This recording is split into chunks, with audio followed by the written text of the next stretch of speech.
오늘 이제 가정의 달 첫 주를 맞이해서 가정에 대한 좀 설교를 하려고 합니다.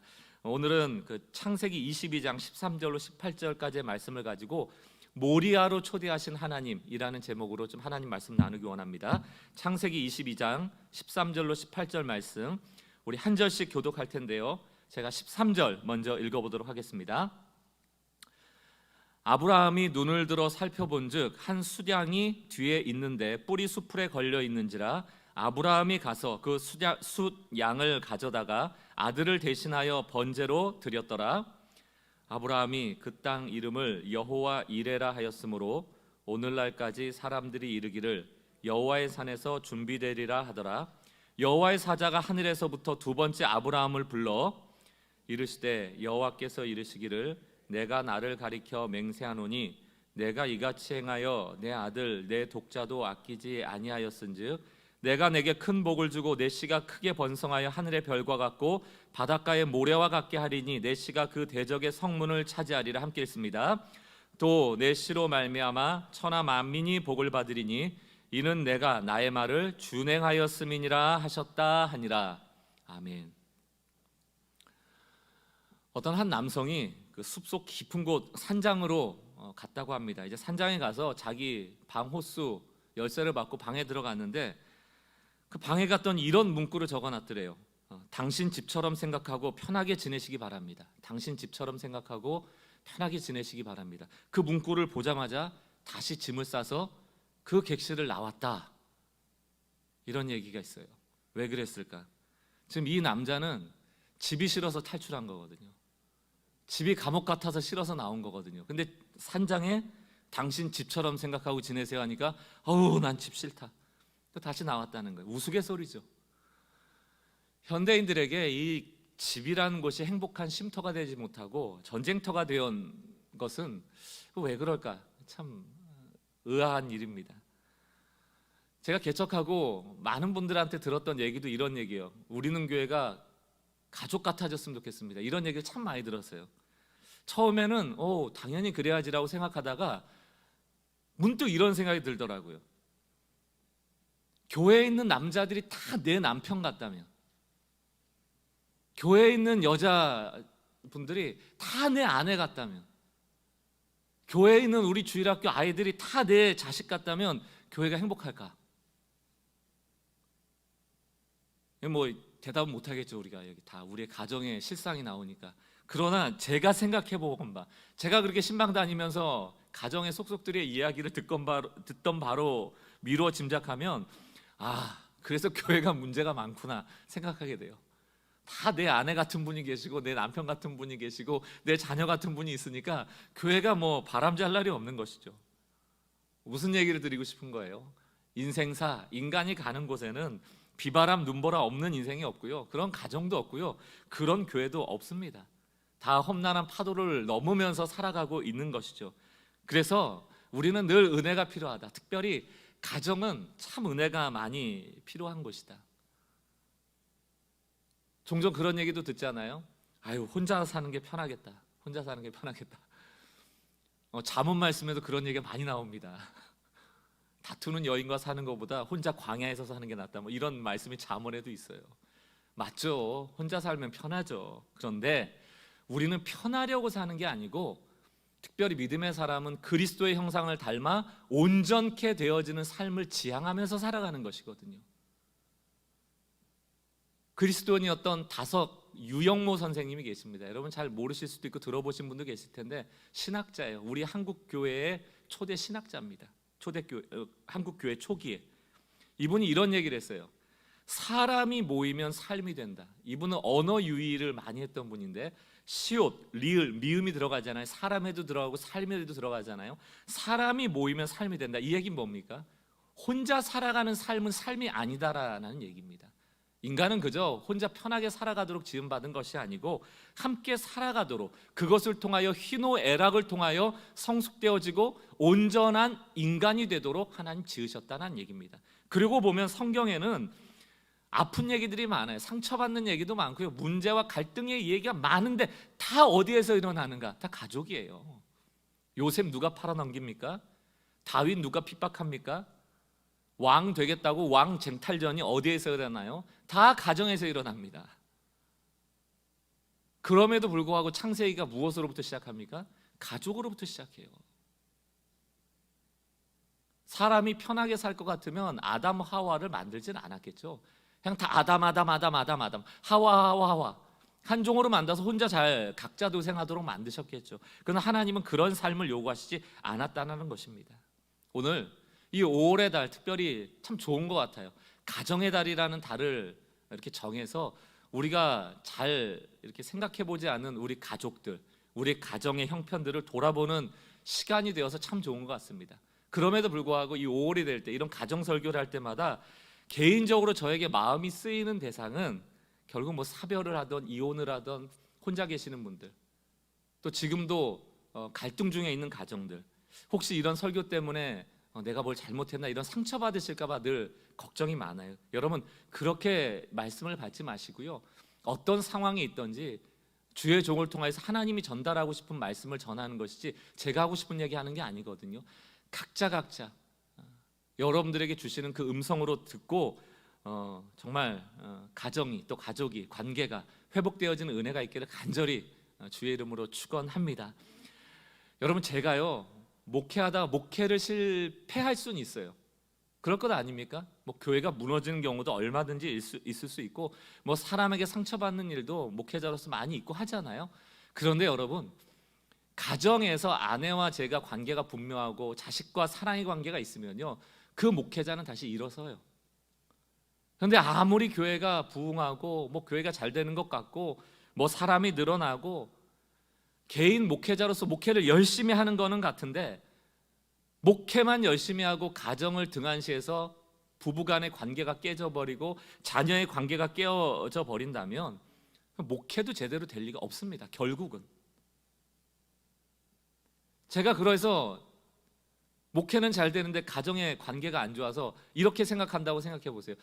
저 아내만 없으면 내가 더 목회 잘할 수 있을 텐데, 이 자녀들만 없으면 내가 목회 더 잘할 수 있을 텐데, 우리 가족을 짐처럼 여기고 떼내야 될 대상으로 여긴다면 그 얼마나 불행한 인생이겠습니까? 하나님이 기뻐하시는 모습이 아니죠. 그만큼 가정은 소중한 것입니다. 이런 말 들어보신 적 있어요?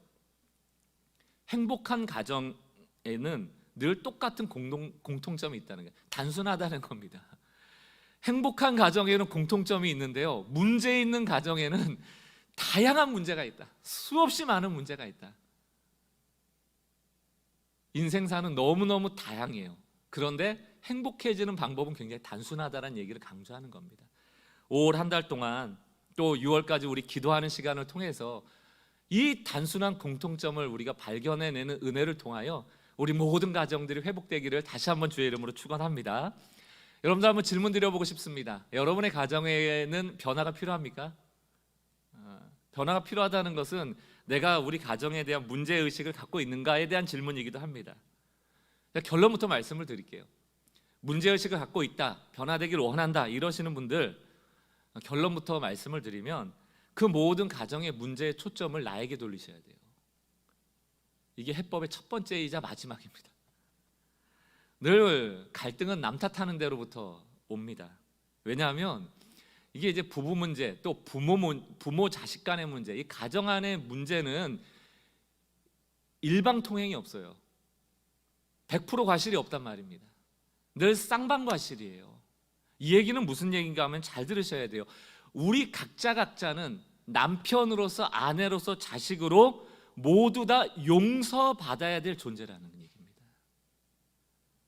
이걸 놓치면 안 돼요. 나도 아내에게, 자녀에게 용서받아야 될 존재이고 늘 용납받아야 될 존재라는 생각을 가지셔야 돼요.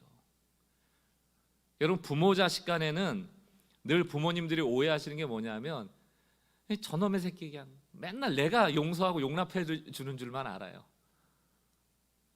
내가 너 한 대 때릴 때 9번 참고 한 번 잘못한 거 때리는 거야, 이런 식으로 생각을 합니다. 9번이나 참았다는데 굉장히 의의를 두죠. 근데 여러분 그런 생각 해보셨어요? 자녀도 부모를 용서하고 있다. 제가 한 얘기가 아니고요, 저도 이 글을 읽고 너무 마음에 찔려서 참 마음이 아팠던 한 주입니다. 그 부모 또 자녀 교육 할 때 이렇게 TV 틀어보면 자주 등장하시는 분이 오은영 박사라는 분이 계세요. 저는 이분이 아동 상담하시는 무슨 이런 심리학자인 줄 알았더니 의사시더라고요. 청소년 의학 그 박사시더라고요. 저는 이분 글 참 좋아합니다. 근데 이분의 글을 읽다 보니까 이런 글이 눈에 띄더라고요. 제가 한번 읽어보겠습니다. 부모는 매일 어른인 부모만 아이들을 용서하는 줄 알아요. 그런데 사실은 아이들은 항상 어른들을 용서한다는 겁니다. 우리는 10개 중에 9번 용서하고 1번 때린다고 그러잖아요. 아이들은 10번 중에 10번을 용서한다는 거예요. 왜 그럴까요? 아이들에게 아빠는 또 엄마라는 부모는 자신들에게 유일한 생존이기 때문에, 생명이기 때문에 그래요. 그 사랑과 떨어지면 내가 죽는다는 걸 알기 때문에 용서할 수밖에 없는 거예요. 그 마음을 한번 헤아려 보셨습니까? 용서할 수밖에 없기 때문에 100번에 100번을 다 용서하는 게 자녀라는 것입니다. 저도 그런 생각을 못 해봤어요. 아, 나도 자녀에게 용서받고 살고 있구나. 여러분, 우리는 다 용납하고 있는 거예요. 용서받으면서 살아가고 있는 거예요. 부부관계는 어떻습니까? 누가 결혼해서 잘 살고 싶었지 뭐 나쁜 남편, 나쁜 아내 되고 싶었던 분들이 여기 누가 계시겠어요? 뭐 아직 미혼인 청년도 계시겠지만 나쁜 남편, 나쁜 아내 없어요. 서로 미숙할 뿐입니다. 내가 용서받고 용납받아야 될 존재라는 의식이 없다 보니까 상대방이 배려해도 배려인지 모를 때가 많고, 배려가 늘 지속되면 마땅한 줄 알아요. 아내가 밥을 맨날 해주니까 밥 먹는 게 마땅한 줄 아는 게 남편들의 실수 아닙니까?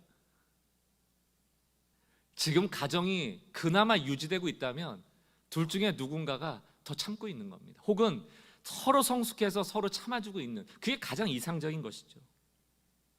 여러분, 부부는 특별히 가장 많은 은혜가 필요한 대상입니다. 가장 많은 은혜가 필요한 데가 그 부부예요. 왜 그럴까? 부부에게는 다툼과 분열의 가능성이 너무 높아요. 어떤 책에 보니까 이렇게 적어놨더라고요. 일심동체를 위한 적과의 동침. 일심동체라는 목적은 있는데 내 옆에 누워있는 아내가 남편의 적이에요. 사실은. 왜 적일까? 제 단점하고 약점을 제일 잘하는 게 남편이고 아내예요. 정밀타격을 할 수 있다니까요. 저 사람 반 죽여놓는 방법을 안다니까요. 누가 제일 잘 알아요? 아무도 몰라요. 목사도 모르고 옆집 집사도 모르고 권사도 몰라요. 누구만 알아요? 내 아내만 알아요. 내 남편만 알아요. 이게 일심동체가 되고자 하면 모든 것을 용납해주면 더없이 좋은, 그 단점과 약점을 다 안아주니까 얼마나 감사합니까? 이럴 수 있지만 등을 돌아섰다, 그냥 정밀타격하는 거예요. 내 제일 아픈 데로 꼬집어 버리는 거예요. 그래서 여러분, 결혼식에 이 위험성 때문에 어떤 순서를 둔지 아십니까? 결혼 서약을 둔 거예요. 결혼할 때 다 결혼 서약 하셨죠? 결혼 서약 특징이 뭔지 아십니까? 결혼 서약에는 주계약만 있고 특약이 없어요. 주계약이 뭐냐? 이런 겁니다. 우리 A군과 B양은 결혼해서 둘 사이를 갈라놓을 어떤 비바람도 눈보라가 와도, 건강할 때나 아플 때도, 좋을 때나 힘들 때도 서로 이해하고 용납하고 사랑하겠다고 맹세하십니까? 네, 다 했단 말이죠. 이게 주계약. 그 밑에 특약이 없어요. 특약이 어떤 거예요? 술 마시면 안 된다는 특약, 12시 넘어서 들어오면 안 된다는 특약, 주말에는 소파에서 뒹굴거리면 안 된다는 특약, 요리 못한다면 안 된다는 특약, 빨래를 세탁기에 안 넣으면 안 된다는 특약. 이런 게 없다니까요. 여러분, 이 모든 게 다 비바람이고 눈보라예요. 술 먹고 오는 거, 밤 늦게 오는 거, 요리 못하는 거, 소리 지르는 거, 화내는 거, 빨래에다 양말을 뒤집어 넣는 거, 이거 다 주계약에 들어가 있는 거예요. 여러분, 이거 다 하겠다고 네라고 한 거예요. 부부 문제가 어디에서 일어나는가? 이 네 한 약속을 안 지키는 거예요. 그래서 자꾸 특약을 강조하는 거죠. 그래서 성경은 이 결혼이라는 관계로 하나님과 우리를 설명하잖아요. 아버지와 아들, 딸. 또 예수님과 우리를 어떻게 설명합니까? 신랑과 신부. 왜 그렇습니까? 가정은 헤세드만 존재해야 되거든요. 헤세드가 뭡니까? 가치 없는데 무조건 사랑하겠다는 거예요. 주계약에 네라고 대답했기 때문에 그냥 비바람이 불고 눈보라가 치고 힘들 때나 이 사람이 아플 때나 건강할 때나 좋을 때나 언제나 내가 했어야 돼. 가치 있는 존재로 여기겠다라고 네 한 거거든요. 약속 지키세요. 그런데 우린 문제가 생기면 내가 그동안 쌓아놨던 단점과 약점 하나도 빠짐없이 나열함으로 상대방을 정밀 타격하죠. 그러니까 아픈 거예요. 누구보다도 아픈 게 부부가 싸울 때 아닙니까? 상대방의 단점과 약점을 포용해주고 싶었지만 그게 내 뜻대로 안 되다 보니까 이제는 저 사람만 없으면 나 행복할 것 같아 라고 생각하여 제거의 대상이 돼버리는 거죠. 여러분, 이런 가정의 문제를 우리가 특약 걸어서 자꾸 해결하려고 한다고요. 그게 뭡니까? 각서. 다시는 안 하겠습니다. 각서. 예를 들어 볼게요. 제가 참 저희 아내하고 제 사이에 각서가 있으면 더 리얼하게 예를 들어드릴 수 있는데 안타깝게 저희 부부는 그런 각서가 없습니다. 살아오면서 그렇게 뭐 각서 특이하고 별로 안 썼는데 제가 요 근래 우리 자녀의 문제에서 각서가 하나 드디어 등장했습니다. 지난주 제가 좀 자녀를 혼냈다는 얘기 드렸는데 이제 그날이 첫날이에요. 아이를 혼내면서 제가 이렇게 얘기했습니다. 앞으로 컴퓨터 게임하는 건 좋아. 근데 컴퓨터 게임하다가 숙제를 미루거나 뭐 학원을 안 가겠다 이런 일이 있기만 하면 다시는 컴퓨터를 못 쓰게 하겠다 이렇게 얘기를 한 거예요. 다시는 들어가 있잖아요. 컴퓨터 압수할 거야. 근데 제가 이 말을 하면서 목사라 그런가 봐요. 머릿속에 동시에 드는 생각이 있더라고요. 어차피 못 지킬 텐데. 안 되는 약속이잖아요. 어떻게 다시는 이 일을 하면 안 돼를 지킬 수 있는 사람이 있나요? 안 되는 거잖아요. 이미 저는 그 얘기를 입에 내뱉으면서 용서할 준비를 하고 있더라고요. 참 기특한 아빠 같아요. 참 성숙한 아빠 같아요. 어차피 못 지킬 텐데 라는 생각을 하게 됐습니다. 왜냐하면 성경을 보니까요, 이스라엘 백성 아무리 구원하고 기적을 베풀고 먹을 거 줘도 안 바뀌어요. 다시 한번 이렇게 하면 아주 다리 몽다리를 부숴놓을 거예요. 아무리 얘기해도 안 바뀌어요. 이스라엘 안 바뀌어요. 제가 우리 아들 대하듯이 하나님이 이스라엘 백성 대했으면 가나안 땅까지 가겠습니까? 40년 동안 하나님 40년 참으셨어요. 가나안에 가서도 참으셨어요. 근데 하나님은 어떤 하나님이다? 다행히 다시는이 아니고 그럼에도 불구하고 그러나의 하나님이시더라고요. 최근에 말씀을 읽으면서도 시편 106편 43절 44절 말씀, 여호와께서 여러 번 그들을 건지시나 그들은 교묘하게 거역하며 자기 죄악으로 말미암아 낮아짐을 당하였도다. 44절, 그러나 우리 같으면 컴퓨터 확 뺏어갖고 집어 던져버리고 싶은데, 그러나 여호와께서 그들의 부르짖음을 들으실 때 그들의 고통을 돌보시며 이렇게 다시 보호하시는 거예요. 이게 하나님이시잖아요. 이게 복음이잖아요. 우리는 단 한 번의 기회만을 부여받고 살 수 없다. 십자가의 영성이 무엇인가? 십자가는 주계약만 있어요. 은혜로 말미암아 믿음으로 구원받는다, 끝. 특약이 없어요. 근데 너 잘못하면 이거 빠꾸야. 없던 일로 할 거야. 없어요. 이게 헤세드예요. 무조건적인 사랑. 여러분, 제 아들하고 그런 계약이 맺어졌습니다. 숙제 안 하고 컴퓨터만 하면 이제 컴퓨터 압수야. 그 다음에 저와 아들의 관계가 어떻게 됐을까요? 이제 저는 아빠가 아니에요. 그 다음부터 경찰이에요. 경찰. 계속 수시로 감시합니다. 저 녀석이 공부하고 있나, 저 녀석이 컴퓨터를 지금 하고 있나 안 하고 있나. 아빠가 아니에요. 감시자. 눈에 불을 켜고 감시합니다. 무엇을 감시하고 있을까요? 어떤 마음으로 감시하고 있을까요? 저 컴퓨터 언젠가 부셔버릴 거야. 감시자의 마음은 그 마음이에요. 언젠가는 저 컴퓨터를 압수하는 데 목적이 있어요. 아빠는 용서하는 거예요. 또다시 그럴 줄 알고 대비하는 거예요. 그게 성숙한 사람이죠. 저 녀석이 다음번에도 이 약속을 어기면 어떻게 할까를 성숙하게 대비를 해야지 그 컴퓨터 뺏는다고 해결이 됩니까? 각서가 뭡니까? 성경적으로 그 얘기를 표현하면 이게 율법이에요. 율법은 사람 못 바꿉니다. 여러분들이 예를 들어서 하도 남편만 각서 쓰는 얘기하니까 반대로 해봅시다. 아내가 각서를 썼다고 합시다. 남편한테. 문제가 뭔지 아세요? 각서 써놓고 남편이 그토록 원하는 거를 해줄 수 있어요. 어떤 마음으로? 아주 저주하는 마음으로, 아주 미워하는 마음으로, 아주 꼴보기 싫은 마음으로 얼마든지 해줄 수 있어요. 여러분 그거 원하시는 거 아니잖아요. 막 살인하고 싶은 분노를 가지고 아내 해주고 싶은 거 하는 것, 그게 무슨 의미가 있습니까? 그게 주님이 우리에게 요구하셨던 거 아니에요? 그래서 율법이 생명이 없다라고 얘기한 거 아니에요?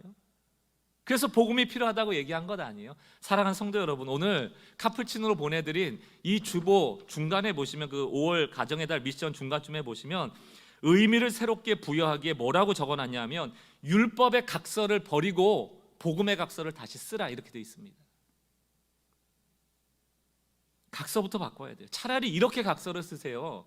아침에 일어날 때 잘 잤어? 라고 인사하기. 이런 게 복음의 각서예요. 이름 불러주기. 야, 자, 여보 이러지 마. 이름 불러주세요. 연애할 때처럼 오빠 붙여서 해주든가. 출근할 때 한번 허그하기. 함께 매일 굿파파 꼭 해서 오늘도 은혜 받아서 문자하기. 이런 영적인 선물, 마음의 선물을 해줘 보세요. 3번 식사하는데 밥만 먹는 게 아니고 내 아이와 아내와 남편 생각하며 잠깐이라도 축복하기. 하루에 3번. 이런 복음의 각서가 사람을 바꾸는 것 아니겠습니까? 이거 하면서 누구부터 바뀌겠어요? 내가 바뀌어야 된다니까요. 남을 바꾸려는데 시간 낭비하지 마시고 내가 바뀔 수 있는 걸 바꿔나가시면 되는 겁니다. 오늘은 가정에 대한 서론이에요. 다음 주부터 좀 마음 아픈 얘기들을 많이 할 겁니다. 왜? 나를 봐야 되니까. 오늘 오리엔테이션을 좀 해드리자면 제가 책을 여러 권 지금 보고 있습니다.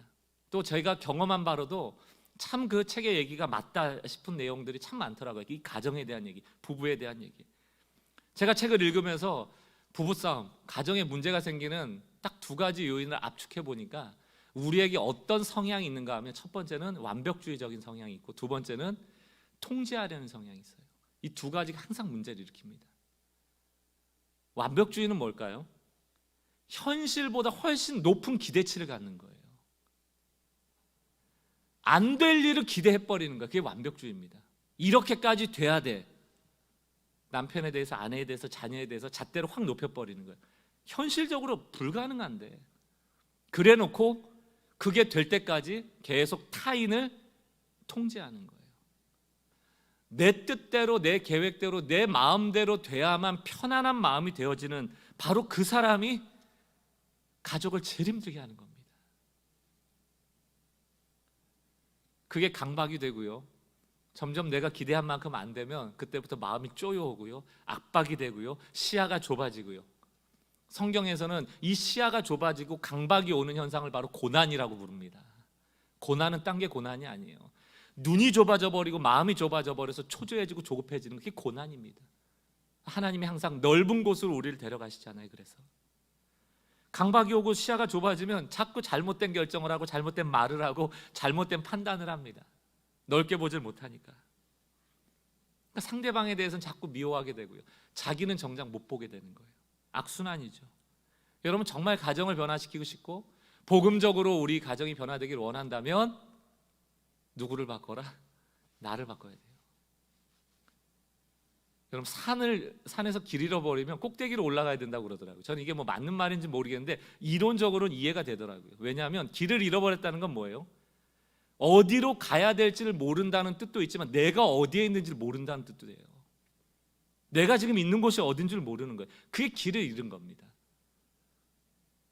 너무 넓게 펼쳐져 있으니까. 그럼 길을 찾으려면 어디로 가야 된다? 꼭대기로 가라. 꼭대기는 한 점이잖아요. 사방을 볼 수 있는 곳이잖아요. 거기서 내가 어디에 있는지를 알아야 비로소 바른 방향으로 내려올 수 있다. 그런 얘기를 하고 있는 것 같더라고요. 가정이 바뀌려면 자꾸 적을 상대방을 적으로 여기고 정밀 타격하신다고, 각서 쓴다고, 문제점 지적한다고 바뀌질 않아요. 그 사람 바뀔 시간 동안 나 받고 나가시면 훨씬 더 빠를 겁니다. 그게 훨씬 더 복음적이죠. 그래서 저희가 5월달 또 6월 기도하면서 좀 주제를 정해봤어요. 이런 주제입니다. 우리 가정에 십자가를 세워라. 우리 가정에 십자가를 세워라. 영적인 눈을 떠서 여러분 가정에 문설주에 양의 피가 반려되어 있듯이 십자가를 세우시기 바래요. 그 십자가에 달린 예수를 바라보십시오. 내가 미워하는 남편 아내 바라보지 마시고, 속썩이는 자녀 바라보지 마시고 예수를 바라보세요. 예수님이 우리에게 무슨 말씀을 하시는지 바라보세요. 예수님은 우리에게 완벽을 요구하시지 않습니다. 예수님은 우리에게 조건을 걸어서 우리를 파멸시키려고 하지 않습니다. 예수님은 성급하지 않으세요. 조급하지 않으세요. 예수님께 없는 단어는 멘붕이라는 단어입니다. 급하지 않으세요. 예수님은 우리를 감시하지 않으십니다. 그분은 그 위에서 우리를 사랑으로 보시죠. 괜찮다. 여전히 내가 널 사랑한다. 심지어는 우리가 예수님을 등질 것까지를 아시면서도 우리 사랑하시는 사랑이 바로 예수님의 사랑이에요. 예수님 십자가에 돌아가실 때 제자들 다 도망가 버린 것 아닙니까? 배신한 거 아닙니까? 그 배신할 거 몰랐을까요? 아셨겠죠. 그럼에도 불구하고 우리를 품어주시는 사랑, 그것이 십자가의 영성이죠. 십자가가 우리 앞에 놓여질 때 그 십자가 아래서 우리가 할 수 있는 고백은 무엇입니까? 주님, 저놈의 예편네, 저놈의 남편 바꿔주세요가 아니고, 주여, 나는 죄인입니다. 나는 용서받아야 될 죄인입니다. 그리고 내가 낱낱이 보여질 때 비로소 우린 겸손해지는 것이고, 이 못난 나를 내 아내가 그렇게 용납하면서 살아주고 있구나. 단 한순간도 빼놓지 않고 내 자녀들이 이 못난 아빠의 역정을, 분노를 다 참아주고 용서하고 있었구나. 그게 보여질 때 비로소 우리는 복음으로 우리의 심령이 녹아져 내리는 것을 경험하게 되는 거예요. 거기서 변화는 시작되는 것이죠. 이렇게 정리를 해보겠습니다. 십자가는 나를 바라보는 자리고 남은 용서하는 자리예요. 우린 반대죠. 자꾸 남을 바라보는 자리, 십자가. 아니요, 나를 바라보고 남은 용서하는 자리. 왜? 나도 용서받고 살아가니까. 아마 이런 얘기 들으시면, 목사님 우리 남편 못 만나봐서 그래요. 목사님 우리 아내 못 만나봐서 그래요. 목사님이 우리 애를 못 봐서 그래요. 제가 이거 몰라서 못하는 게 아니에요. 여러분, 안 하시는 거예요. 저는 정말 믿습니다. 십자가 아래서만 우리 가정이 변화될 수 있다. 우리 가정에 내가 주인 되고 아내가 주인 되고 아이들이 우상이 돼버리는 가정 말고, 십자가가 주인이 되고 그 십자가의 사랑이 흘러내려갈 때 그 가정은 변화되는 것이죠. 방법론이 아니에요. 각서가 아니에요. 율법이 아닙니다. 오직 복음이 생명이에요. 기도의 자리로 나오래도 기도가 하기 싫잖아요. 왼수 같은 배우자, 왼수 같은 아이들, 축복이 안 나옵니다. 그럼에도 불구하고 여러분, 순종할 때 역사가 일어나요. 제가 가정을 위해서 사실은 다른 설교를 준비했다가 오늘 하나님께서 제 마음에 주셨던 이 본문 때문에 이 설교도 다 바꿨습니다. 그 본문이 뭔가, 오늘 우리가 읽었던 모리아산이에요.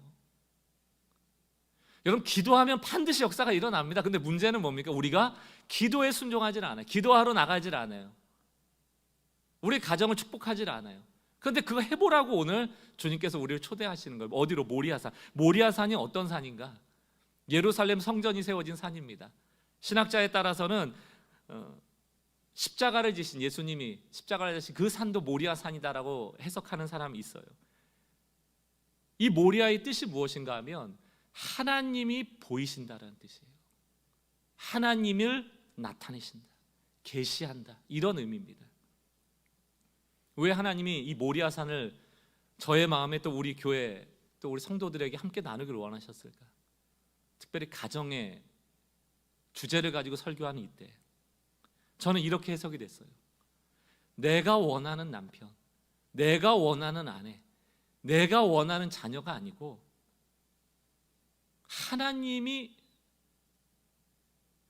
보고 싶은 아내, 하나님이 보고 싶은 남편, 하나님이 보고 싶은 자녀, 그것을 위해서 하나님은 우리에게 나를 보여주기를 원하시는 거예요. 하나님이 보여주고 싶은 게 나라는 겁니다. 내가 원하는 남편, 내가 원하는 아내만 하나님께 기도할 게 아니고 하나님이 나에 대해서 보여주고 싶은 게 계시는 거예요. 그래서 저는 모리아산에서 그것을 볼 수 있다고 믿습니다.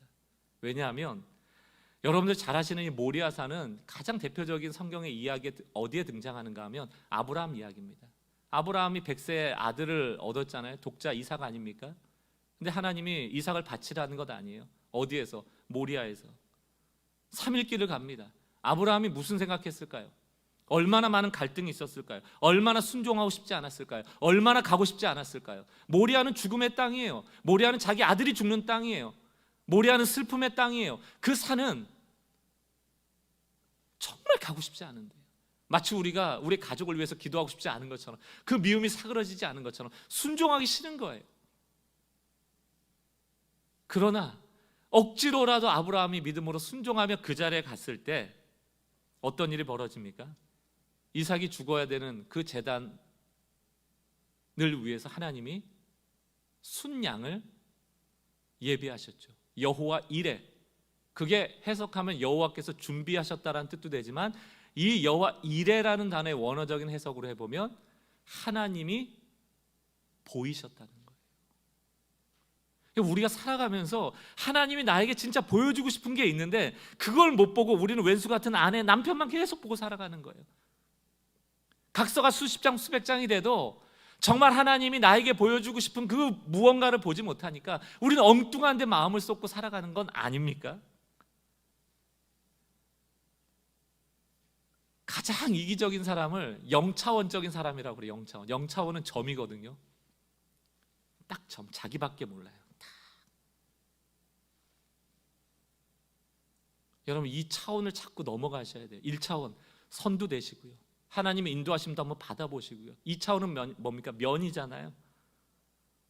또 3차원은 공간까지 있잖아요. 좀 주변을 이렇게 살펴보는 사람도 되고, 4차원까지 가면 뭡니까? 우리가 경험할 수 없는 세상이지만 예배하는, 하나님께 순종하는 것, 하나님이 계시는 천상을 향한 삶, 또 하나님이 주시는 신령한 복이 무엇인가에 궁금해하는 삶, 거기까지 나가도록 하나님 우리 인도하고 계시는, 그게 모리아산에서 일어나는 일입니다. 0차원의 사람을 4차원까지 인도하시는 하나님. 여러분, 좀 우리도 그렇게 신앙생활 해야 되지 않겠습니까? 언제까지 0차원 점과 같이 그냥 딱 나에게 매어 살아가겠어요? 모리아산은, 그 기도의 자리는, 그 십자가 아래는 우리를 괴롭히는 자리도 아니고요, 우리를 죽이려는 자리도 아닙니다. 하나님께서 우리에게 진짜 보여주고 싶은 것을 보여주고 싶은 자리예요. 하나님 늘 초대하시죠. 순종해보라는 거예요. 한번 해보라는 거예요. 변명하지 말고 한번 나가보라는 거예요. 순종의 역사가 일어나는 줄 믿습니다. 여러분들, 결론을 맺습니다. 가정마다 문제없는 가정이 어디 있겠습니까? 그런데 가정 안에 복음이 작동되도록 애쓰셔야 돼요. 율법과 같은 각서를 가지고 남을 비방하고 정밀 타격하는 것으로 바뀌지 않는다. 나를 바꾸는데 애를 쓰시고, 하나님이 모리아산으로 와서 정말 너에게 보여주고 싶은 게 있다. 그 초대에 순응하셔서 여러분 하나님 대면하시고 하나님이 주시는 음성을 따라 여러분의 가정을 변화시킬 수 있는 주의 백성들 되시길 주의 이름으로 다시 한번 축원합니다. 모리아산으로 갑시다. 십자가 아래로 나갑시다. 그리고 우리 가정에 십자가를 좀 세워봅시다. 제가 오늘 찬양을 좀 우리 이상현 전사님께도 부탁을 드려서 처음 불러보는 찬양이었을 겁니다. 앞에 준비 찬양 하시면서 Don't give up, 우리 중고등학교 때 수거처럼 외웠던 거 아닙니까? Give up, 포기하다. Don't give up, 포기하지 마라. 하나님이 포기하지 않으십니다. 내가 봤을 때는 그냥 형편없고 막 그런데 우리 가족을 볼 때 마음에 안 들고, 하나님이 포기하지 않고 하나님이 사랑하세요. 하나님이 사랑하는 내 아내를, 하나님이 사랑하는 내 자녀를, 하나님이 사랑하는 내 남편을 우리가 왜 재판관이 돼서 미워하고 왜 정밀 타격하며 싸웁니까? 좀 부탁 좀 드리겠습니다. 하나님의 마음을 가지고 제가 좀 여러분 권면합니다. 우리 남편 여러분들, 아내를 포기하지 마세요. 아내 여러분들, 또 남편을 포기하지 마시고, 우리 부모님들, 우리 자녀 포기하지 마시고요. 또 믿지 않는 부모님도 계시다면 우리 자녀된 여러분들 부모님 포기하지 마세요. 하나님이 끝까지 관심을 갖고 계시거든요. 우리 5월 6월 기도하면서 우리 가정을 아름답게 하나님이 기뻐하시는 모습으로 바꿔갈 수 있었으면 좋겠다는 마음으로 이 노래를 좀 불러보기로 원해요. 1절은 동기법 사랑하는 아들아, 하나님의 음성이에요. 또 동기법 사랑하는 내 딸아, 포기하지 말아라. 너는 나의 사랑이고 나의 기쁨이다. 그리고 3절에 가면은 우리가 한번 믿음의 길을 걸어보자, 이런 결단의 찬양입니다. 우리 같이 부르면서 마음을 다잡고 세상으로 또 가정으로 돌아가셨으면 좋겠습니다. 동기법 사랑하는 아들아, 동기법 포기하지 말아라. 동기법 너는 나의 사랑이요 너는 나의 기쁨이란다. 사랑하는 내 딸아, 동기법 사랑하는 내 딸아, 동기법 포기하지 말아라.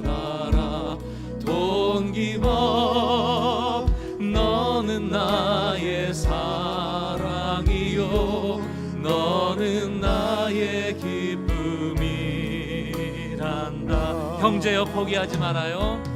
형제여 포기하지 말아요. 십자가 그 사랑 알잖아요. 자매여 이제 다시 시작해요.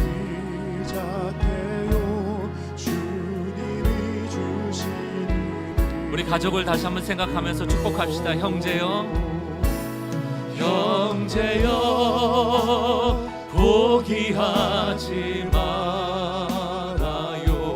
십자가 그 사랑 알잖아요.